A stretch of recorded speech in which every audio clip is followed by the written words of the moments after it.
If you look at what happened during the fires, Yeah. we turned to local news, right? Big If there's an time. earthquake, you're going to turn to local news. 100%. During COVID, we turned to local news. So I feel like there's a place for it. I think we just lose our way.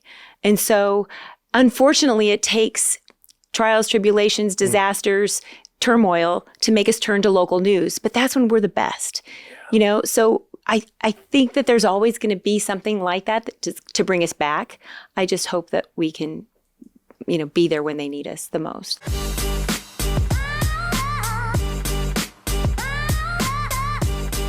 Yo, welcome to another episode of In a Minute with Evan Lovett, coming to you live from the IM studios in the heart of Los Angeles. And today we have somebody close to my heart, and in fact, somebody who in every episode and partnership appearance we do together, I call my friend because this is now my friend, Lynette Romero, the beloved anchor for NBC4 and Today in LA, Emmy Award winner, all around just fantastic person, great reporter, and somebody who also works an insane morning shift starting at 3:30 or 4 a.m., by the way. Well, I get up at 1:20 for a 1:30 a.m. call, and then I have to be at the station at 3 a.m., be on air at 4 a.m. Yeah, and she's still this bright, vivacious person. It's a lot of makeup and false eyelashes. That's all it takes. A lot of makeup and false eyelashes. There you go. That's the trick, guys. So we're going to get into all that. First, I want to give a shout out to my sponsor, Arto Brick. Armin, my man, down in Gardena, running a factory, manufacturing, fabricating beautiful, handcrafted tile and brick, employing dozens of people right here in Los Angeles. They say manufacturing can't be done in Los Angeles, but Arto Brick does it. And it's not just any manufacturing. They restore historical LA landmarks, Olvera Street, Mariachi Plaza, USC, La Plaza de Cultura y Artes. So really fantastic work. They also do residential stuff. You need any brick, any tile, contact Arto Brick and say what's up to my man Armin. He loves LA and he is a great guy. And we are here with a fantastic person. So Lynette, just because we let in with this, I do want to hear, because you will see Lynette on the air at 4 a.m., right? What time does the first Today in LA start? 4 a.m. 4 a.m., right? And delivering news straight through. I think it's Today in LA till 7, right? Till 7. So we have a 4 o'clock, a 5 a.m., a 6 a.m., and then we start the Today Show. We do Today Show cut-ins. And, you know, just keep going long and strong all day. Let's start with that, because that's such a foreign concept for me. I thought, you know, I'm all motivated, up bright and early at 6:30 in the morning. She's already taking a lunch break and like looking towards the end of her day. First, let's start here. Why that shit? How did that even start? And I know previously you'd worked similar shifts at a different network. Yes. So, you know, when I first came to LA, I actually was an evening reporter, 10 p.m. reporter. Wow, okay. And then I anchored the 10 p.m. news at KTLA with Hal Fishman. Okay. So I used to do Hal Fishman, yeah, back in the day. And so I was like an evening news person. And then at one point, so I was with KTLA for 24 years. Yeah. And at one point, my boss, Jason Ball, said to me, I need a favor. You're really great. You're a strong reporter. I need you to work the morning show for me just for a couple of weeks. Yeah. And I said, okay, what time? He said, 3:30 a.m. And I said, what? No, seriously? And he said, no. It's not even morning. That's an overnight show. Yeah, because at the time, I was working like banker hours. I was working for the 1 p.m. shows. I would go in at 8 a.m. Yeah. I would do live shots for the 1 p.m. show. I would tack on a stand-up, and I was out of there by 2. Oh, it was 8 a.m. to 2, Monday through Friday in news. Who does that? Yeah. So I was like, you're crazy. I'm not for a week. And he's like, it'll be like maybe a couple weeks. And this was in August. My daughter was about to start. So she was about to start kindergarten. Okay. So she was 5. Okay. And she's 21 now. Okay. And I've been on the morning show ever since. So I said, I'll give you 2 weeks. And then he said, yeah, it probably would. This is August. He said, probably no. I mean, I'm sure by September, like no, through the book, maybe for sure, no more than the beginning of the year. I'm like, wait, we just went from 2 weeks to the beginning of the year. Yeah. All of a sudden, but the truth was I started it, and my husband gave me an espresso machine, which made all the difference because I could have coffee in the morning. Yeah. 1 cup because, you know, I can't make a pot of coffee for just me. No. So I could make a cup of coffee, made all the difference. And I loved it. I loved morning news and television. And there was something about just the fast pace of it, all the live shots, the talking back and forth, the personality. I just loved the energy of morning news. And I never looked back. And I've been doing it ever since. It's crazy. And I want to get more of that because I'm so infatuated. But let's talk about your origin story, because loving morning news means you had to love the news. And again, that's again another thing that's close to my heart, where it's like, for me, a story breaks or, just any kind of news drops. I'm the guy that like texts my friends. I've been called a quote unquote information station, where I love getting information, but then I love like redirecting and delivering the information. There's that rush, and you get to do that, professionally in a very high profile position. But where did that all start? Give us the beginning. It's so interesting because I was a pre-med major going to college. I was pre-med. Okay. So my dad had been sick when I was growing up. So like when I think it was in 8th grade, he got cancer. Okay. And so we spent a lot of time in the hospital, and he came close to death many, many times. And I would go walking around in the hospital as a kid, 8th grader. And I went to the neonatology unit. Yeah. That's where they take care of premature babies. And I started talking to people and just looking at the babies. And I said, this is what I want to do. I want to be a neonatologist. Okay. I didn't really know what that entailed, but I was good in school. So I took all the hard classes. So in high school, I took AP biology, AP chemistry. And by the way, this is in Colorado. In Colorado. Just for the record. Yeah, right? In Colorado. Yeah. So I was a pre-med major. I got a scholarship to go to CU Boulder, and I got grants. My dad by that time was very, very sick, and so he wasn't working. So we had like very little money. I didn't have any money really to go to school. I was the first person in my family to graduate from college. Oh, good job. And I didn't think I'd be able to go, honestly. They had denied me at first. They'd first denied me financial aid, and then I finally got it at the last second, and I got in. So now I'm in college, and I'm a pre-med major. How close was Boulder to your house, by the way? About 25 minutes, 30 minutes. Oh, okay, so you're close. But I stayed in the dorms. Good. Okay. But I wanted to be close enough to get home if my dad needed me, my mom needed me. So, but I'm a plan A, plan B, plan C person. So my plan A is pre-med. I have 4-year scholarships and grants. I'm going to graduate with pre-med. You can't get a job with pre-med. So I was like, oh, wait, this isn't going to work because nothing's guaranteed. And in 4 years, I'm going to graduate from college with no job. Right. So I remembered a principal, Lou Caricato, he used to say, you should go into communications. You really like to talk. And I think that was a compliment, but I'm not sure. So I went to the School of Communications, and it was linguistics, which is not really what he meant. I knew he meant I like to talk to people. Yes. I like to listen to people. I like to tell stories. I like to hear stories. So then I went to the School of Journalism. I took a couple of classes, but here's the key. I got an internship at KUSA in Denver. And I'm telling you, I walked into that newsroom, and that's when I fell in love. I didn't know I loved news. I knew my parents always had the news on. My parents read the newspaper from front to back every day. They always had the news on. It was always on the TV. But I didn't know that I loved it until I was in a newsroom and I heard the scanners going off and I saw people running around and running out the door to get this breaking news story. I just loved it. And so as an intern, I showed up early, stayed late. I did everything they wanted me to do. At first, it was just go get the coffee, go do this, running around. But then I started writing stories and sliding in. There would be a folder, and I'd slide it to the anchor, and I'd say, "I wrote the 30-second VO. If you want to read it, go ahead and read it. But if you don't want to read it, it's okay." And then they would read my stories word for word. And so then I was really hooked. Yeah, I just loved it. That pride.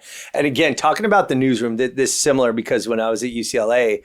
That's when and I'd always loved the news, and I was a newspaper guy even as a kid, reading the newspaper, mostly the sports section. But I would delve into the other stories. My parents were always watching news. My grandparents especially were always watching the hardcore news. And when stuff broke, I loved it. But the newsroom, even at UCLA, Daily Bruin, great newspaper by the way.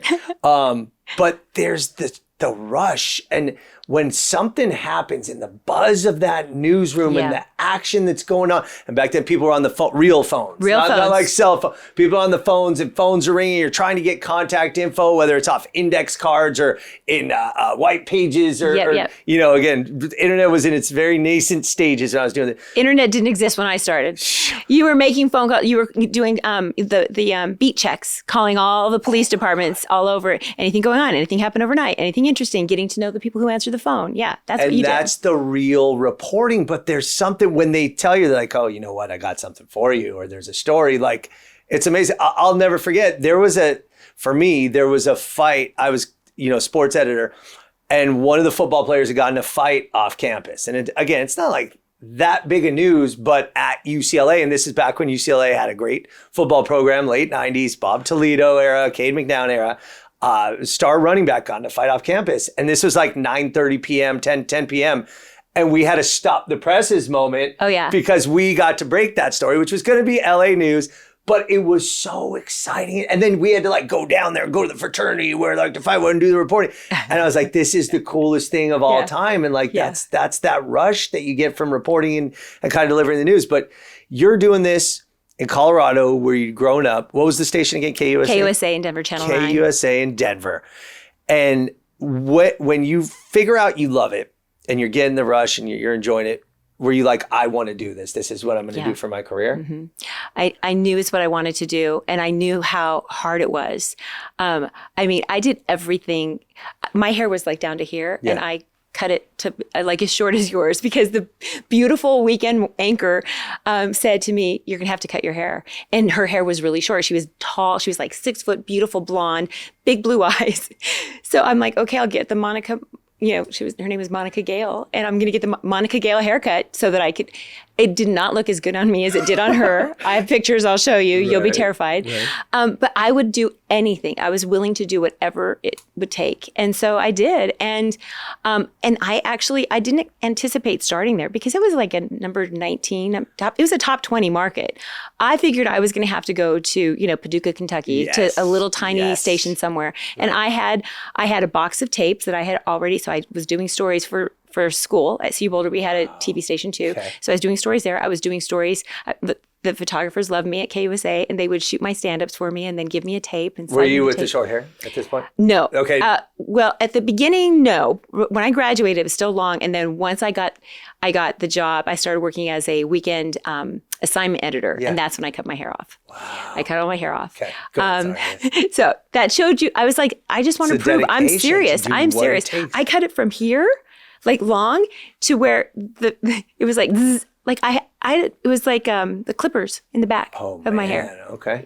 I know you want to see a picture. I do want to see a picture though. And that's what you do. So that's the dedication. So you knew you loved it. Okay. And again, it's important to note that in that industry, like you said, it's so competitive. And when I had initially wanted to be in broadcast news as well, but I envisioned after making my tape, like you said, you send it off and I'm going to be in Mississippi or Florida or Nebraska or somewhere like that. But you landed home. I landed in home. A pretty big market. Yeah. I mean, Denver Metro, right? Right. That's a big market. Top 20 market. Why? Because they loved you at the internship. You worked so hard. I think so. I interviewed the news director. His name was Butch Montoya. And I interviewed him for a story for school. And we just kind of hit it off. And then after that, I wasn't the invisible intern anymore. He knew my name. And then I started just becoming needed. Like I said, I would write stories for, you just have to do whatever it takes. I would go out and shoot stories. I would shoot stand-ups. I started doing little by little. So when I graduated from college and was ready to leave, he said to me, we need a overnight writer for our 6 a.m. show. And I said, thanks, but I want to be a reporter, not a writer. The stupidest thing I could have possibly said, because as a reporter, you write every single day. As an anchor, I write every single day. I edit copy. You're a writer at heart. You've got to love writing. And he didn't tell me how ridiculous that was. He said, okay, just when you get your dream job, no questions asked, you go. Right. Just take this job. You don't have a job, take the job. I'm like, okay, fine. Okay.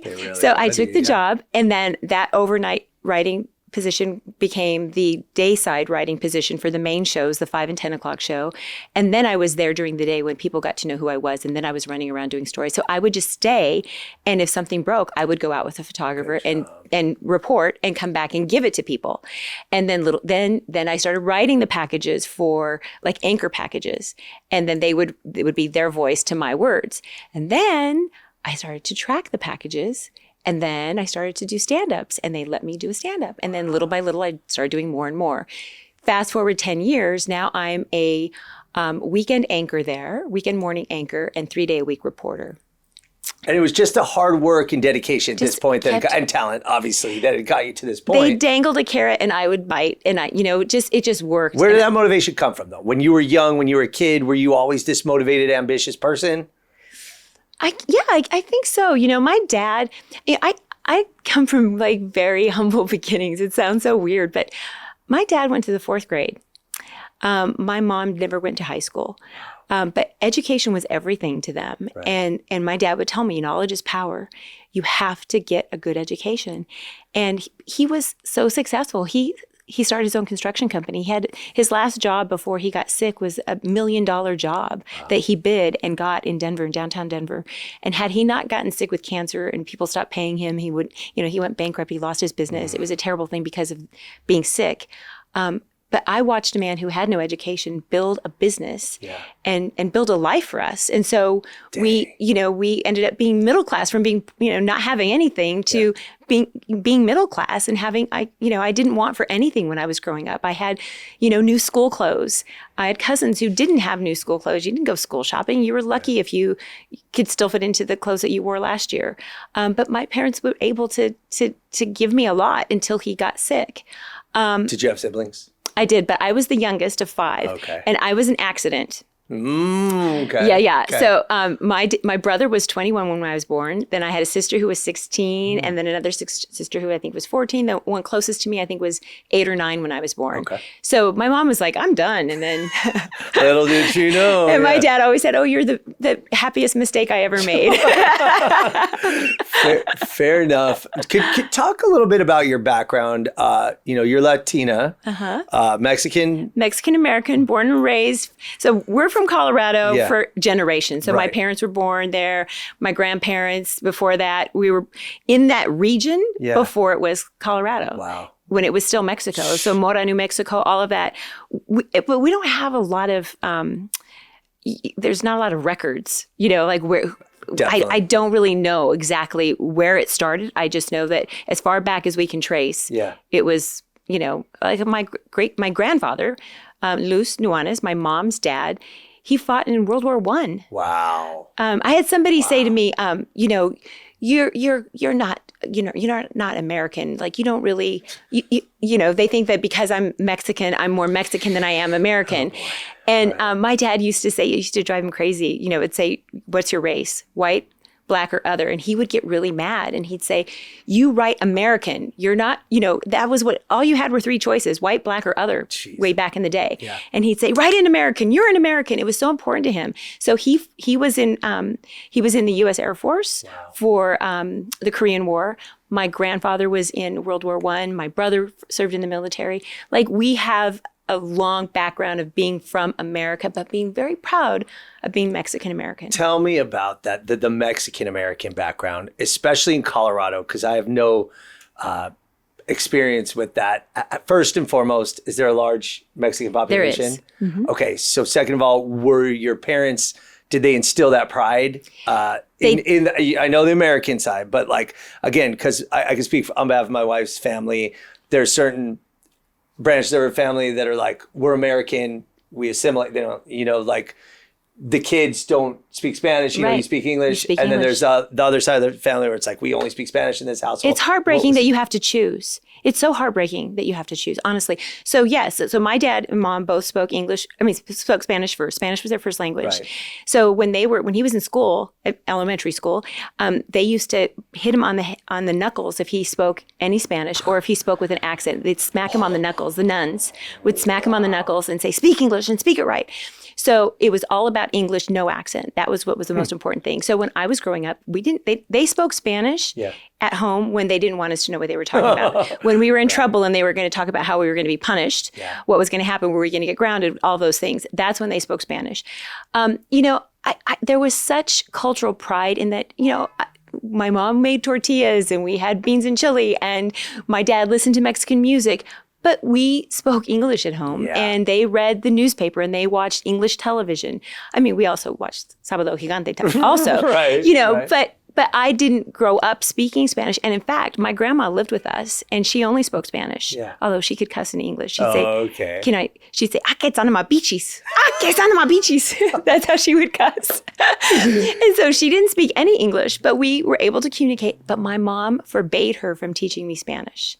In fact, when my mom would go to the grocery store and I'd have to, watch grandma, she would teach me words in Spanish, like on the sly, because she wasn't allowed to, because they wanted us to speak only English. So I learned Spanish from my junior high school teacher. She was Mrs. Merzlikar from South Carolina. Okay. Though I had the worst accent. I came home and be, "Hola, ¿cómo estás?" Hey. And my dad would be like, "Don't speak in Spanish." So I went to Guadalajara, Mexico when I worked at KUSA. They had a program where they would do continuing education. Saved up all my vacation for a year and went to a Spanish immersion program in Guadalajara, Mexico.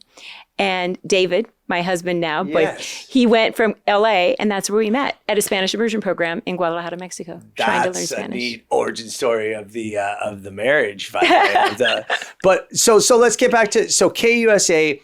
You're doing stand-up, you're getting behind the desk, you're starting to have some success, right? Mm-hmm. So at this point, were you, I want bigger and better, I want to go to a bigger market, or were you like, I'm comfortable right here, this is home? It was home, I loved it, but I fell in love with David, and he was here. Wow. So I was ready to do more at KUSA for sure. And I had been passed up for a couple of jobs that I tried to get. At KUSA, like the morning anchor job, Monday through Friday job. And then I came out here and David's like, "I don't think you'll like LA. There's a lot of traffic. There's a lot of, are you sure? Maybe San Diego's more your style." He was really worried I would hate LA. Yeah. And so I came out here to visit him for Thanksgiving. Yeah. And I brought one power suit, and I had and it was red. And I had an agent, and I said, "I really want to look at opportunities in LA." And my contract's up in January. Now it's November, and he's like, "Yeah, I can't get you any interviews in November." It's like holiday time. It sweeps. It's He's like, "We'll talk in January." I'm like, "Well, my contract's it's up, and my boss is trying to get me to sign a new contract, and I don't want to." So were they 1 year contracts? 3 years. 3 years. Okay. So I just started calling every news director in LA and in San Diego and just saying, "Hi, my name's Lynette Romero. I'm from Denver and I have a tape, and do you have 5 minutes you can spend with me?" And I actually interviewed at all the stations in San Diego. I was going back for a second interview with the GM at one of the stations in San Diego, and he canceled on me. He said, "Oh, the GM is sick. Can you come tomorrow?" So I said, and here I am in my suit. And I pulled off the freeway and I started calling the phone numbers I had for news directors in LA. Okay. I called Jeff Wald, who was the news director at KTLA, and he answered. And I told him who I was. "I have a tape. Do you have 5 minutes you can spend with me? I'd like to show you my tape. I'm in town." And he said, "Okay." So I went in, and I interviewed at 7. I did interview at 4. Yeah. And everybody was very nice to give me time, but not everybody had jobs, right? And so at KTLA, he's like, "You're great." He really liked my tape. Yeah. It's a tape I made. It wasn't fancy. Uh-huh. It was just I just edited it, a couple of packages and stand-ups and stories that I did and anchoring and said, "Here it is. This is me." Featuring you and he's getting your essence. Yeah. Yeah. And so he said, "I don't have a position, but if you come back in December, I can use you for, Christmas relief. I'll give you per diem. I can guarantee you a couple of weeks work, but that's about it." Okay. And I said, "Okay." I went back to Denver. I sold my house in 6 days. I told my boss that I was going to not renew my contract and I was going to move to LA. And she said, "Are you crazy?" Yeah, are you? Honestly, I'd been there for 10 years. Yeah. I grew up there. I was the intern that never left. Basically a veteran. They loved me. I loved them. That was home for me. They taught me everything I knew up to that point. I was so grateful to them. I worked with the best photographers in the history of television. They're all NPPA photographers of the year, station of the year. It was a great station. And she said, "You're nuts to trust a news director from LA." Really? And I said, "I know, but I'm going to go." And I'm in love though too, which is a big factor. Let's call it. Yeah. Yes. And I packed up my car, my little dog, my little white Bichon named Mia Tortilla, and we came to LA. And I didn't have a job. The first stories I did were I did the Rose Parade. Yeah. I did holiday shopping. And so hold on, how does it work when you're doing relief like that? I didn't even know that this existed. So you're not really a KTLA employee No. at this point. It's a daily hire. You're filling in. You're a daily hire. And they trust you, and you're kind of like, this is your tryout. This is a real-time live tryout, right? Exactly. Even with no promises, no job, even if you kill it. Like I was making $275 a day. Okay. $275 a day. Okay. Just to, whenever they call you, can you work this time? Can you, yes, and yes, right. whatever you want. Right. So I did that. And then by the first week of January, they offered me a position, a full-time reporting position. They liked me that much. Wow. They didn't even have a desk. They had to relocate the newsroom secretary, basically. I sat at her desk. And so it was right by the door. So every time somebody would forget their badge, I'd have to get up and open the door to let them in, because that's what she used to do. Fair. Hey, start at the bottom rung. Yeah. And so I did that. And then within a year and a half, they offered me the 10 p.m. anchor position. Okay, hold on, because I want to dive into that. But first, what was your impression of LA? And had you been out here at all before you came for Thanksgiving that time? Just to visit David, like a couple of times. So it was, let me see. Oh, well, there's a whole love story part. Do you want that part too? Yeah. Okay. Love so a this good was love story. Come on. So this was 5 years into the relationship. Okay. So we did long distance. Okay. We did the long distance relationship, Yeah. but I'm very needy, and he is not that warm and fuzzy on the phone. He was kind of like, it was great when we were together, but on the phone he'd be like, "How was your day? Okay, have a good day. I'll talk to you tomorrow. Bye, click." And I'd be like, like, "Can you tell me you missed me? Can you tell me you love me? Give me anything." Like, he just isn't warm and fuzzy on the phone. Dudes are tough. Yeah, dudes are really tough. Right. So he decides, like, we were enough into the relationship that we wanted to be in the same city. So he moved to Denver. Good for him. Okay. And then he moved back. Was he just like, I miss LA? Well, the first one, he's going to hate that I'm telling this story, but basically the first time he moved there, it was during a blizzard. He got to Denver, and I think the whole drive, he was with his dad in a U-Haul. And he's like, the whole time he must have been going, what am I doing? What am I doing? He basically got to Denver and said, this is not going to work. He's leaving his life here. Yeah. He had a job, which he was in financial services. So he was going to pick up and do some other things in Denver. But I had a townhouse, which he actually not helped me buy, but encouraged me to buy and really pushed me to buy this townhouse. Yeah. What I didn't think I was ready for it. He's like, you can do this. He was there when I was signing the papers, visiting me in Denver. And so I had a house, I had a job. Yeah. I had my whole family. I had my dog. I had everything. And he's coming like with nothing to move into the house with me. Like, he's like, what am I doing? Yeah. And so he turned around and broke my heart. Wow. Broke my heart. And oh no. Yeah. But he was very sweet about it. He would like call and see how I was. I'm like, I'm fine. And I didn't want to talk to him anymore. And then after a couple of months, he said, I'd really like to see you. Can I meet you in Vegas, and we'll drive to my dad's house. He had a house in Lake Havasu. I just want to talk to you. And I'm like, fine, if you want to send me a ticket to Vegas, fine. Yeah. I was trying to play hard to get. Yeah. And truthfully, I still was madly in love with him and heartbroken. Okay. And so I remember I got off of the plane in Vegas. This is before 9/11, obviously. So he was like right there. And he went to hug me, and I'm thinking, I'm going to play hard to get. And all he did was he just like smelled my cheek, like just, and closed his eyes. And I was like, oh, okay, I love you. I miss you. I'm sorry. Like, that was it. Done. Man. Like he hardly even touched me. He just was like we missed each other that much. Right? Right? Yeah. So then he ended up moving to Denver at that point, because I'm not good at a long distance relationship. And we lived there for like a year or so. And then he got a great opportunity to come back here for work. And so he came back to LA. And so at that point, now I know what this relationship is. And so it was within a year that I moved here. So the back and forth, lived there about 5 years. So what were your thoughts on Los Angeles, though? I loved it. I honestly did. I did. I mean, traffic was awful. Okay. But I loved it. I loved the vibe. I loved the people. I couldn't have been happier. Like, honestly, as soon as I landed at KTLA and doing the work, I never looked back. I mean, I thought maybe I'm going to go back to Denver, and I kept my contacts and I stayed in touch with people there. My mom was still there. My family's there.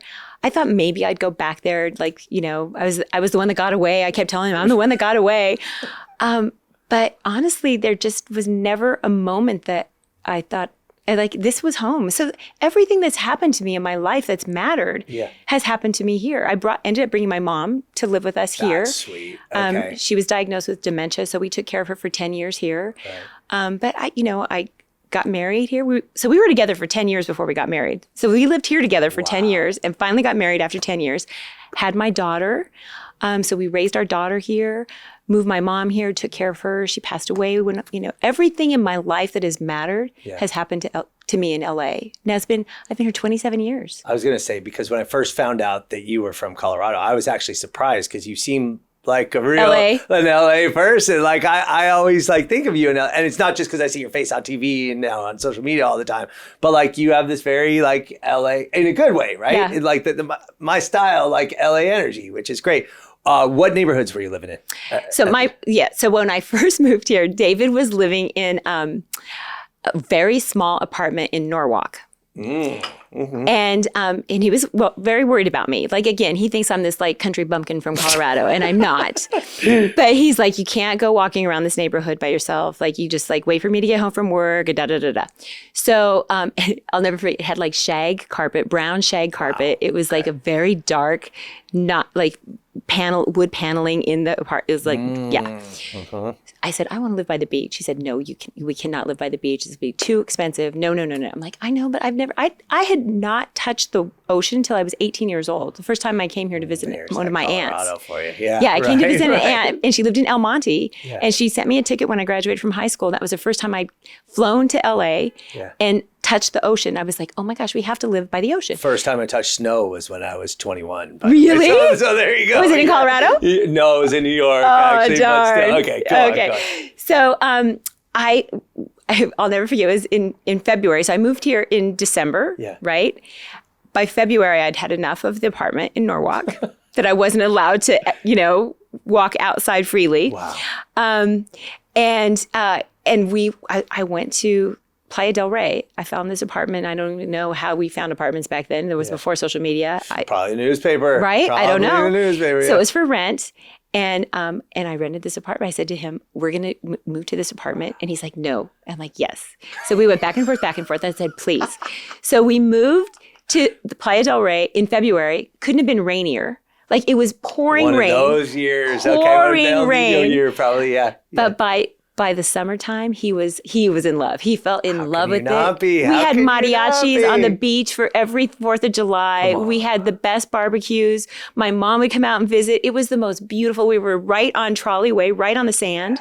It was the best. I loved it. I would go rollerblading on the path, and so you were taking advantage of the LA I wanted to experience it. So here's what happened. So then I had Mia still, and I felt like after a couple of years, she needed grass. I liked this dog. So I wanted to leave Playa del Rey and buy a house. Okay. And he's like, no, he didn't want to. He loved the beach. So I had to pull him by his ear to the beach, and then I had to pull him by his ear to leave the beach. And we rented a little house. No, we bought a house in Carthay Circle. Oh, okay. Yeah, right off of Olympic and cute neighborhood, very unique. Olympic and it was on Stearns, Olympic and Fairfax-ish. Okay. I loved it. And then we ended up buying a house, the worst house on the best block in Hancock Park. That's the way to go, though. Yeah, and we fixed it up. It really was a terrible house. It had rats in the walls. But Hancock Park is the only way you could get in. As good as it gets. And he was the contractor, basically the head contractor. We subcontracted everything out and basically took it down to the studs. And by that point, we're pregnant. At some point, we did get married there. Right, okay, right, got it. We got married at the LA River Center, which was fantastic. Do you know where that is? Yeah. Is that in, is it Cypress Park? I think so. Yeah. And it was the best wedding. Wow, oh my God, cool. We had the best wedding. And then right after, so we got married in July 11th of 2003. And had bought the house actually before we got married, and then we started renovating the house. But then we got pregnant in November, and then we had to really hurry on the house, and we barely moved in when she was born in August of the following year. And Hancock Park ever since? No. Oh, okay, go on. So then, we did move my mom to the house. And then as her dementia progressed and we knew the end was close, it was just going to be really hard to be there without her. My daughter was getting ready to go to college. It was too big of a house for us. So we sold it. And it was very sad. Our daughter still hasn't forgiven us. Wow. But we couldn't, it just, not that it was this giant, monster house. It was a very, we're not in the Hancock Park on the other side of 3rd. Yeah. Like the big mansion, we're in the modest Hancock Park, right? Larchmont Village, basically. Okay. But it was still a lovely house. We had a great pool. It was a great place to raise our daughter. We loved it. But it was time. It would have been very hard, I think, for me to live there without, because my mom was just so much a part of our lives there. Right. And it was just a new, it was just kind of a new chapter in our family. And so we had to turn that page. And so we did. Okay. So you were at KTLA during all this, right? Mm-hmm. And at KTLA, which is a very renowned, very LA news channel. KTLA invented the telecopter. Yep. KTLA really invented breaking news, or at least on the scene reporting. Stan Chambers, right? He was at my wedding. Is he really? He was. That's I a love great Stan one. Chambers. I mean, KTLA really has a great legacy. And you're being there, becoming more of a renowned face in Los Angeles at this time.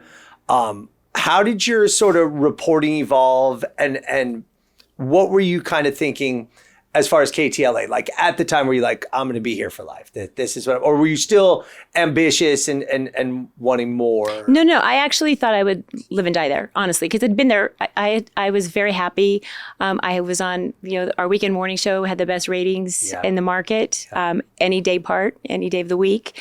It was a very popular show, and it was going very, very well. Right.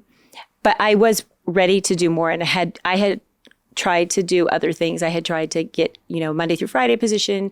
And at that point, my daughter was going to be going away to college. Right.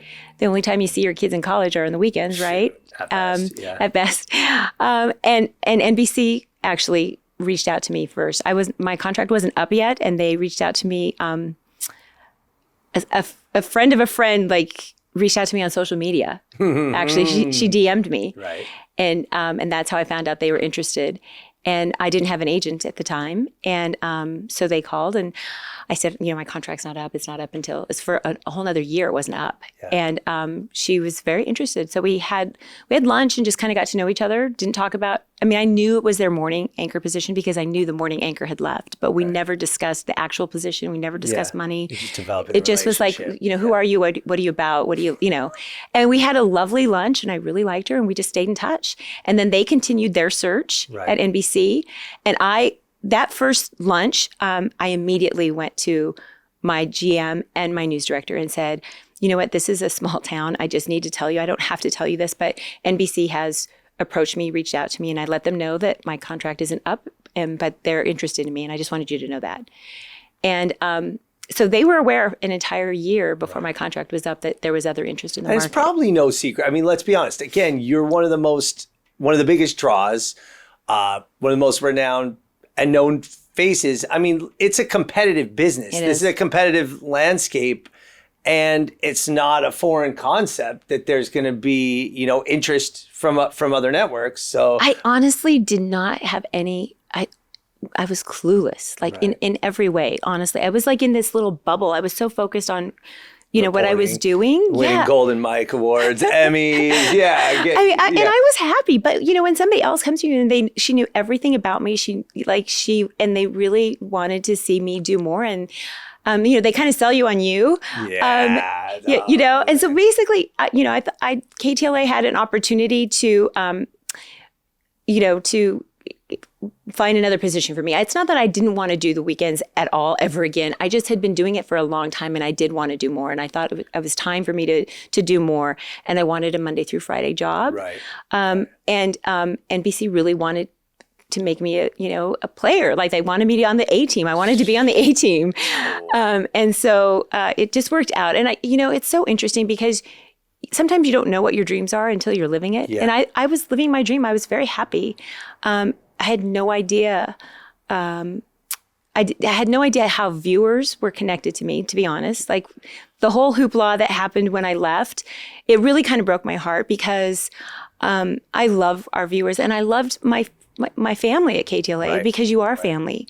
And so the way it all happened really did break my heart because it didn't have to be that way. People move on, people get opportunities. I had a great opportunity. And there wasn't an opportunity for me at KTLA. They had a year to find an opportunity for me and there wasn't one. And you were there close to 20 years? 24 years. Wow. I was there 24 years. So, I mean, look, it's time to move on at a certain point. It's okay. And you know what? You can move on and it's okay. And people get divorces and move on and raise their children. You know, you can co-raise your kids, all those things. Like it's sad that it was so dramatic. It didn't really need to be. And to be honest, like I was scared. I didn't know what would happen. Like that's all I knew. KTLA was all I knew. And I had never even been on the lot on NBC. The first day that I didn't know which gate to go into. I parked in the parking lot and then I was like, I had no idea where the newsroom was. I was terrified. Where do I go? Yeah. But I walked in and everybody was so happy to see me and happy to have me there. And the viewers they welcomed me with open arms. And it was such a relief. And it really did mend the broken heart that I had that, you know, because you just don't know what's going to happen. And I never looked back because you have to look forward. And they needed me, they wanted me. And it was, as soon as I walked through the doors, it felt like home. Let me ask you this, and that's great because NBC's done a great job, and NBC's the reason why we were able to connect and do some stories together. But you're very easy to love as a viewer, as a person, because this Lynette right here is the real Lynette Romero. On air, off air, we've hung out, done enough stories and episodes together where, you know, what you see is what you get. That this, again, positive, vivacious, like well-intentioned, genuine person, and it's easy to fall in love with. And I know the viewers fell in love with you because when I started doing the collaborations with you at NBC, people were like, this is a dynamic duo. Oh, I love Lynette so much, blah, blah, blah, blah, blah, blah. And so how did that feel being, you know, that warm reception? And I guess starting to realize that, like, look, you are a beloved figure in Los Angeles, reporter and otherwise. How does that feel? And how does that make you feel? Oh, that's such a good question. You know what? It feels good because it goes both ways. I mean, I love our viewers. I can't even, it's so amazing to me that this little box, you can actually have a relationship. You know, they're watching me in their living rooms. They're watching me while they're, you know, making the kids breakfast. It's a very intimate relationship. And I had no idea how connected we were. And I was so grateful when I realized that. So I don't take that lightly. It's a relationship, it's a privilege, it's a responsibility, and it's such a huge blessing, you know, honestly, in my life. I can't even imagine a better life than this. I can't. I connect with people. I love them. They love me back. That's all you can want.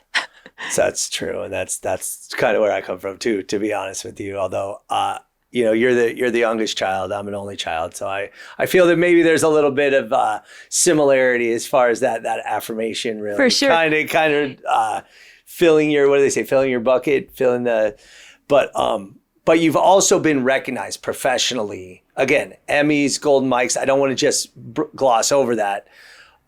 What are some of the highlights of your career in that regard? You know, the awards are really, they mean a lot. Right. For sure. But honestly, it's just, to me, the biggest affirmation is when you meet someone and they hug you. They want to hug you, you know, because they feel like they know you. Yeah. They love you. They want to touch you. They want a picture. Mostly it's when they want to hug you and they say, oh my God, my mom used to watch you all the time. She loved you so much. And, you know, knowing that their mother passed away. Right. And one of their most, you know, cherished memories was watching and laughing with me on a morning newscast. Those are like when you know that you are connecting to families and to people in the deepest way, that means more to me than the Emmys. I love the Emmys and they're on my mantle. Right. I do love them. Yeah. But it's really just when I meet people and they hold my hand or they touch me and connect to me as a human being. That's what matters, because that's hard to do in this life. That's super awesome. Like to resonate with people and they have that connection. Absolutely. You've also been recognized by the National Hispanic Media Coalition with the prestigious Excellence in Broadcast Journalism Award. And you're also named Latina Journalist of the Year by CCNMA in 2022. Now, coming from your background at a home where you were supposed to speak English and your Spanish came with the South Carolina accent, what does that mean to you, especially being in Los Angeles, a very Latino city? You know, you hear people say all the time, I wasn't American enough and I wasn't Mexican enough, right? You're straddling both cultures.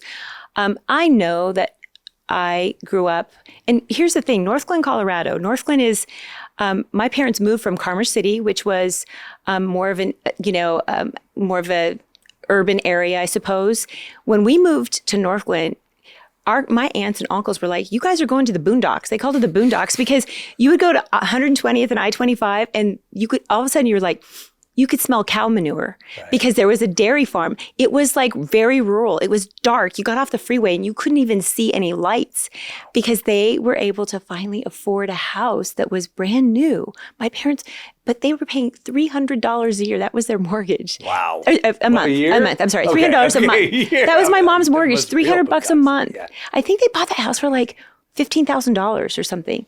Wow. That was I was a year old. Okay. I'm not going to tell you what it was. It almost came out.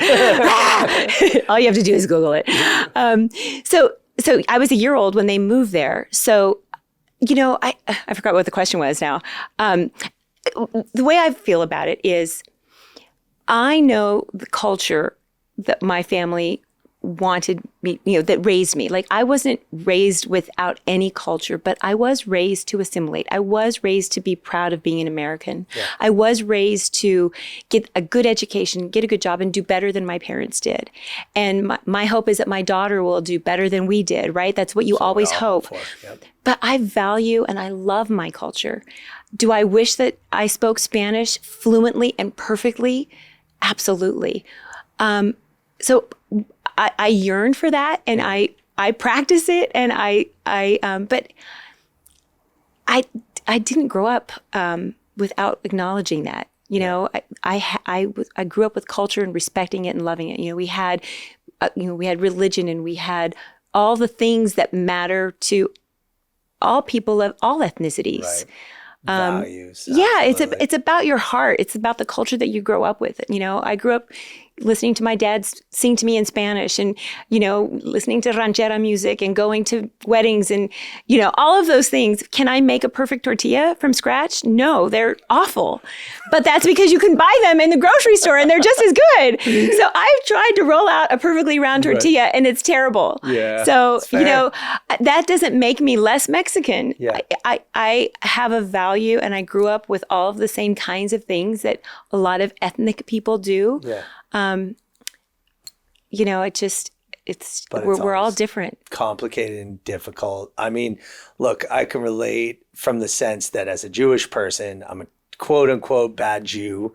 But a lot of my friends, my Jewish friends have labeled me as such. I was not bar mitzvahed. I didn't go to Hebrew school. I don't even celebrate the high holidays.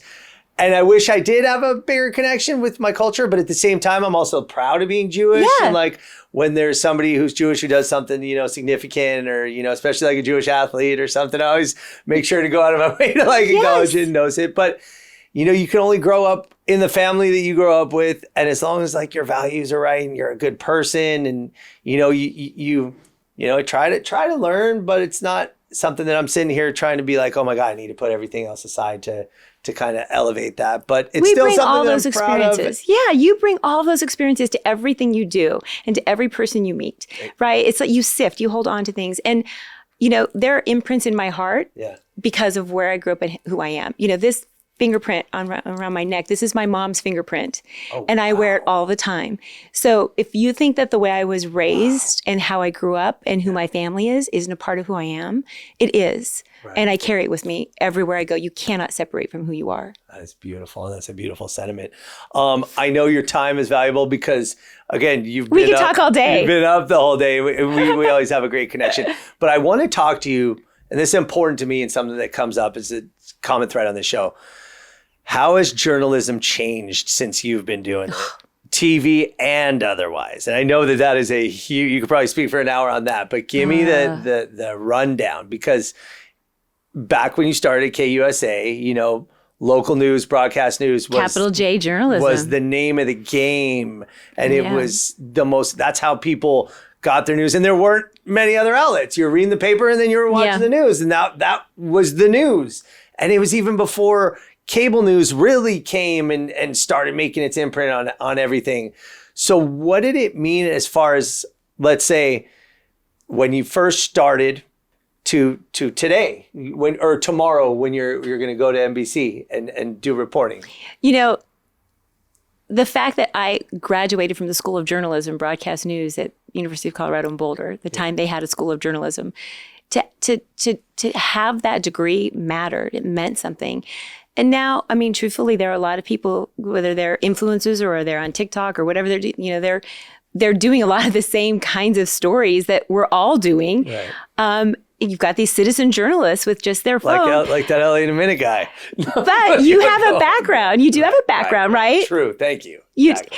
And a lot of people might not know it, but the way if you just pay attention to what you're doing, like you're not just, you're telling stories in a way that is, nobody else is doing it. You know more about this city and more about the people in this city. I do research, right? Yes, you do. Yes, you do. But the thing is like, you know, everybody can do it. Right. You know, now we have this phone, we have cameras. Ooh. All you need is a little light and you're good to go, right?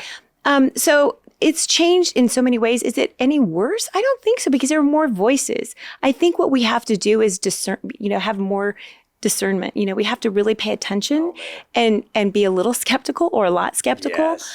But I think it's a good thing to have all of these voices, because there are a lot of stories to tell. Yeah. We just have to be smarter on what we believe and what we consume and how we do it.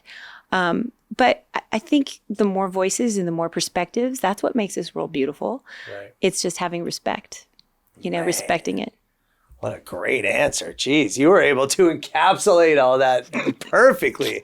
I love that. What do you see as the future of broadcast journalism, of local broadcast journalism? I hope it lasts a lot longer than I feel like it's going to. I feel like, you know, it's about to become extinct, which is very sad to me, because I think there's a place for it. Here's the thing.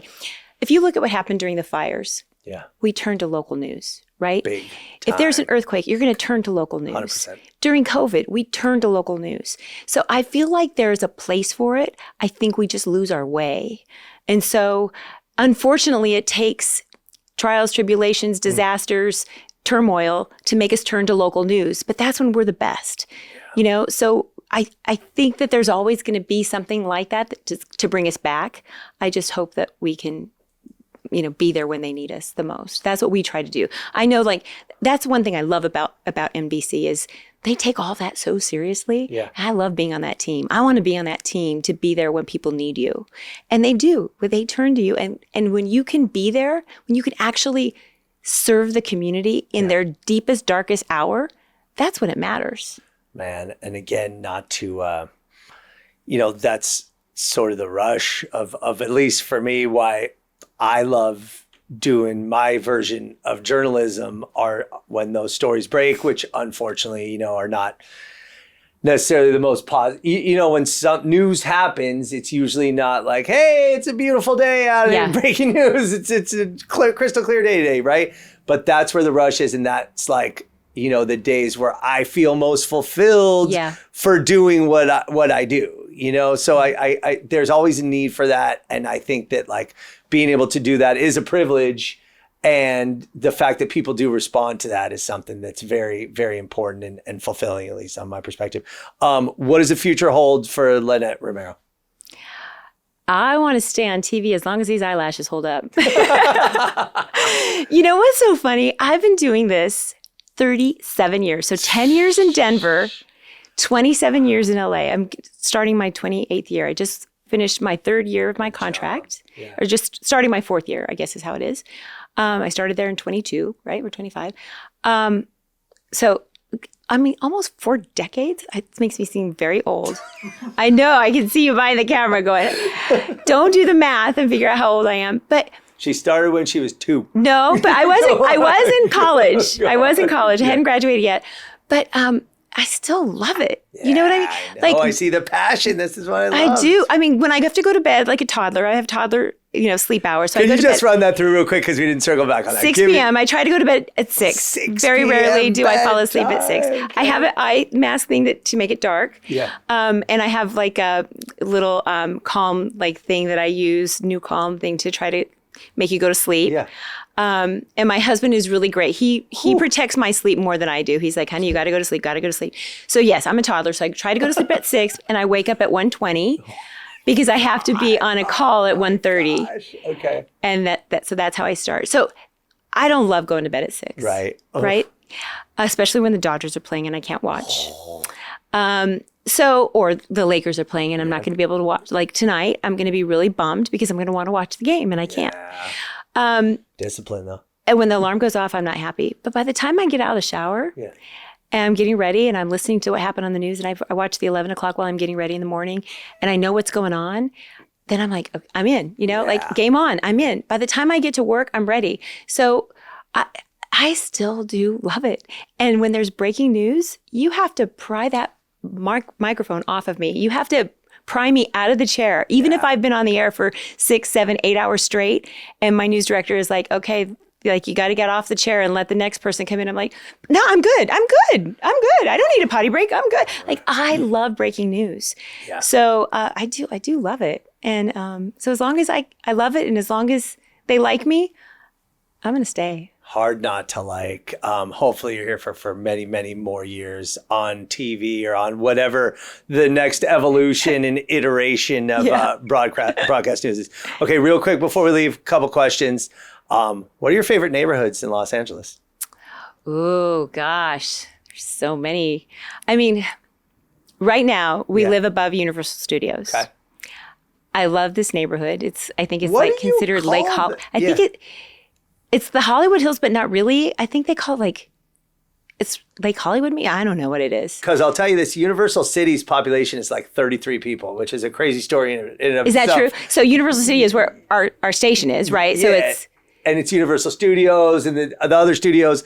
And I did a story back when I did the story, Universal City population was 18, but in the latest census or whatever, it's like 57 or somewhere in that nature. But there's all these residential neighborhoods that are up against Universal City. Yeah. So I'm like, I guess that's not Universal City. So yours is potentially Lake Hollywood. I guess so. Hollywood. I don't know. But I love Lake Hollywood. First of all, I love to go to Lake Hollywood on the weekends. Yeah. The deer that are there. The other thing I love about my neighborhood is, we do have a problem with raccoons right now digging up our grass. But they're so cute. So we have raccoons. Right. I found a bobcat on the camera. This is LA. A bobcat is jumping into the tree right next to our bedroom and then jumping down. Beautiful bobcat. Coyotes everywhere. These most beautiful birds you've ever seen. They're blue. They're gorgeous. A woodpecker. David was telling me, my husband was like, oh, there was this woodpecker. And then he said, you should see it has a red da-da-da. And I look out the window and it's right there. I'm like, there's a woodpecker. He's talking about it. And it's like the woodpecker came in and been like, hey, we have hummingbirds. We have all kinds of hummingbird feeders. Urban wildlife capital of the world, by the way. Upcoming episode of LA in a minute. True story, by the way. It's true. It's awesome. In the middle of the city. It's crazy. I love it. Yeah. I love it. I'm a little afraid of it. But when I go, and again, because I go to work, so I'm going to work at 3 o'clock in the morning. Oh my gosh, right. And the coyotes are annoyed at me. They're like, get your brights off of me, lady. But when I go past them, I roll down my window just to look at them because they're beautiful. Of course. I don't want them to eat my dogs. I have little dogs, but I do think they're beautiful. So I love my neighborhood. I loved living, Larchmont Village area. My husband tells great stories about growing up in Boyle Heights and, Rosemead and all the places that he's grown up in. So we go back to those neighborhoods.